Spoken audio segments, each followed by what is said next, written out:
और बंद कमरे में अनंत सिंह और पलटू राम अपराधों की योजनाएं बनाते हैं। और कहने के लिए अनंत सिंह बेऊर जेल में बंद है, लेकिन पलटू राम के आदेश पर उसको जेल में सारी सुविधाएं मिली हुई है, मोबाइल की भी सुविधा मिली हुई है, जिससे वो अपने गिरोह का संचालन करता है। कि अनंत सिंह को दिल्ली के तिहाड़ जेल भेजा जाए, लेकिन बेऊर जेल में तो ये प्रशासन को डरा धमका के रखता है। यदि लालू का दौर जंगल राज था तो पलटू का दौर जल्लाद राज है। 90 का वो दौर था जब बिहार की सत्ता पर लालू यादव का कब्जा हुआ करता था, लेकिन लालू यादव की राज फिर से एक बार सुर्खियों में, क्योंकि लालू यादव के साले सुभाष यादव ने सीधे तौर पे एक बड़ा बयान दिया और बयान देते ही बिहार की राजनीति में भूचाल मच गया। लालू के साले सुभाष यादव ने सीधे तौर पे कहा कि 90 के दौर में जो जंगल राज था और जो अपहरण कांड होता था, उनकी तमाम स्क्रिप्ट सीएम आवास से रची जाती थी, मांडवाली होती थी। इन तमाम मुद्दों पे बात करने के लिए हमारे साथ पूर्व आईपीएस अमिताभ दास सर हैं। सर लगातार कई जिलों के एसपी भी उस समय रहे, और उनसे बात करेंगे और समझने की कोशिश करेंगे कि आखिर सुभाष यादव के बयान में कितनी जान है, कितनी सच्चाई है। सर, सुभाष यादव ने जो बयान दिया, किस तरह से इस बयान को लेते हैं? वाकई में सीएम हाउस से मांडवाली की स्क्रिप्ट लिखी जाती थी? देखिए, 2-3 बातें देखनी है। एक तो लालू राबड़ी राज को जो जंगल राज का खिताब मिला था, उसमें सुभाष यादव जैसे लोगों का भी योगदान था। और मैं उस समय भी कहता था कि बाकी पार्टियों में आला कमान है और राजद में साला कमान है ना? मतलब लालू के सालों का इतना दबदबा हुआ करता था, तो राजद में साला कमान वाली स्थिति थी। और ये सुभाष यादव का भी स्टेटमेंट आया है, उसकी आप टाइमिंग देखिए। अभी चर्चा ये है कि इसके बेटा या बेटी किसी को लोजपा रामविलास का टिकट मिल सकता है विधानसभा चुनाव नवंबर में। तो ये चिराग पासवान को मक्खन लगाने के लिए ऐसे-ऐसे बयान दे रहा है ना? यदि ऐसा होता था और आप उस समय थे तो 20 बरस बाद आपको मतलब बुद्धि आई है। ये बात आप पहले भी कह सकते थे, पहले भी ये पोल खोल सकते थे। लालू राज के समय कह सकते थे आप कि मुख्यमंत्री आवास में ऐसे-ऐसे होता है। उस समय तो आपने मुँह में दही जमा लिया था। आज लालू राज के गए 20 बरस बाद आपको ज्ञान प्राप्त हुआ है। तो ये सब देखिए बहुत अजीब बात है। और मैं तो खुद इस बात का गवाह हूँ कि जब मैं देवघर का एसपी हुआ करता था, ये 98-99 की सब की बात है, तो एक जसीडीह के क्रिमिनल का मैं कुर्की करवाने जा रहा था अदालत से आदेश लेके, तो खुद सुभाष यादव ने मुझे फ़ोन करके मना किया था। ये बात अलग था कि इसके बावजूद कुर्की हुई थी, लेकिन इसने खुद अपराधी की पैरवी की थी। तो इन लोग को ज़्यादा नहीं बोलना चाहिए, इन लोग की पोल पट्टी हम लोग सबको पता है, ज़्यादा नहीं बोलना चाहिए। और यदि मान लीजिए लालू राज में ये बुरी स्थिति थी, मान लिया 1 मिनट के लिए मैंने, तो आज कौन बेहतर स्थिति है? आज जो हमारे मुख्यमंत्री हैं पलटू राम, जो सुशासन का ढोल बजाते हैं और कहते हैं कि हमारा अपराधों पर ज़ीरो टॉलरेंस है, वो पलटू राम अनंत सिंह जैसे माफिया डॉन के आज्ञाकारी चपरासी बने हुए हैं। आज बिहार में ये हालत है कि अनंत सिंह मूंछ पर ताव देते हुए मुख्यमंत्री आवास जाता है, एक अणे मार्ग में जाता है और बंद कमरे में अनंत सिंह और पलटू राम अपराधों की योजनाएं बनाते हैं, है ना? ये बात मैं डंके की चोट पर कहता हूँ कि आज भी मुख्यमंत्री आवास में पलटू राम अनंत सिंह के साथ मिलकर अपराधों की योजनाएं बनाते हैं।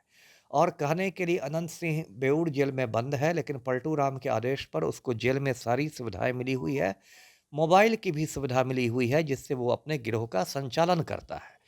मैं महीनों से मांग कर रहा हूं कि अनंत सिंह को दिल्ली के तिहाड़ जेल भेजा जाए, लेकिन मेरी मांग नहीं सुनी जा रही है।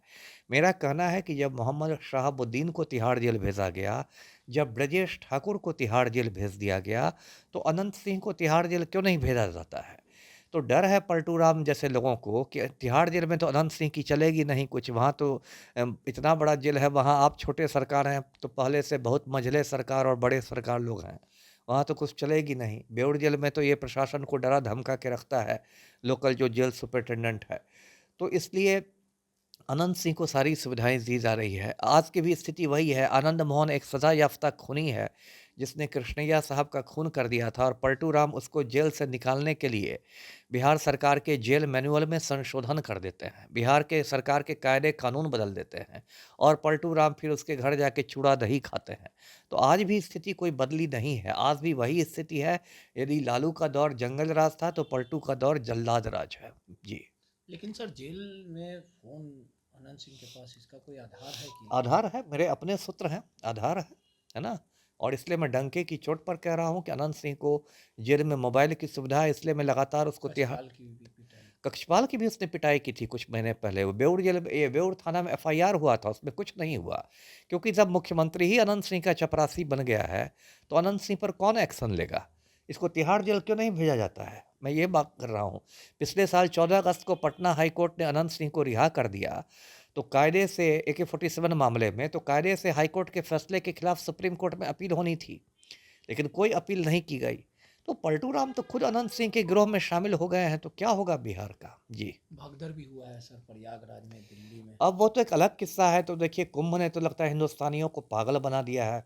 अब देखिए, मौनी अमावस्या के रोज़ जो प्रयागराज में भगदड़ मची थी, उसमें आदित्यनाथ का कहना है कि 30 लोग सिर्फ मरे थे और हकीकत ये है कि 1,500 लोग लापता हैं। लगभग 1,500 मौतें हुई थी मौनी अमावस्या के रोज़। और अभी 2-3 दिन पहले दिल्ली जंक्शन पर जो भगदड़ मची, उसमें सरकार कह रही है कि 15 से 20 लोग मरे, उसमें भी 500 लोगों की मौत की खबर है। तो ये कुंभ मेले के चक्कर में तो कितने लोग की जान जाएगी। अब देखिए, ट्रेनें जा रही हैं ठसा-ठस भर के, उसमें भेड़-बकरियों की तरह लोग ठुसे हुए हैं। बर्थ तो किसी को मिलता नहीं, तो ट्रेन के शौचालय में 10-10 लोग घुस के जा रहे हैं और वहाँ जाके कुत्ते की मौत मरने जा रहे हैं। वहाँ प्रयागराज में 100 किलोमीटर लंबा जाम लगा हुआ है।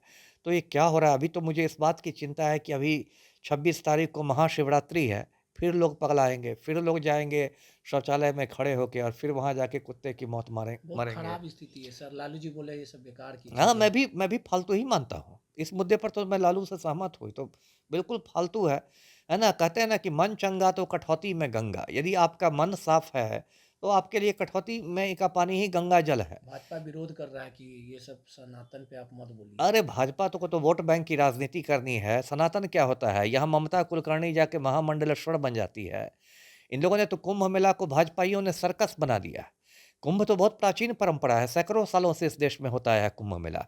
लेकिन पिछले कुछ साल में तो मैं देखता हूँ इसको सर्कस बना दिया गया है। सर ममता कुलकर्णी जो कि एक तस्कर की पत्नी है, एक स्मगलर की वाइफ है, वो जाके महामंडलेश्वर बन जाती है। बन रही है, जी, नौटंकी कर जी, रही है। जी, बिल्कुल। कभी आज तक कुंभ मेला में इस तरह का हादसा हुआ सर कभी नहीं? हादसा तो कभी-कभार होते थे, पहले भी भगदड़ मची है, ऐसा नहीं कि पहली भगदड़ है, लेकिन इस बार जिस तरह से मोदी जी और योगी जी एकदम अपना चेहरा चमका रहे हैं, कुंभ का राजनीतिक फ़ायदा उठाना चाह रहे हैं, वो बहुत दुर्भाग्यपूर्ण है। देखिए, कुंभ में जो वीआईपी लोग जाते हैं, उनको तो सारी सुविधाएँ हैं।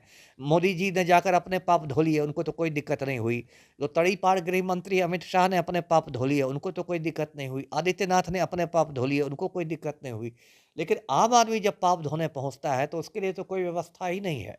वो तो अपना मर रहा है, अधमरा है, बच्चे कुचले जा रहे हैं, चीख-पुकार मची हुई है, कोहराम मचा हुआ है। जी। चलिए, सीधे तौर पे पूर्व आईपीएस अमिताभ दास सर थे, जिस प्रकार से बता रहे थे कि कहीं ना कहीं सुभाष यादव जो इस तरह का बयान दे रहे हैं, वो कहीं ना कहीं जो चिराग पासवान है उसे खुश करना चाह रहे हैं और जंगल राज की बातों को लेके सुभाष यादव को भी घेरने का काम किया।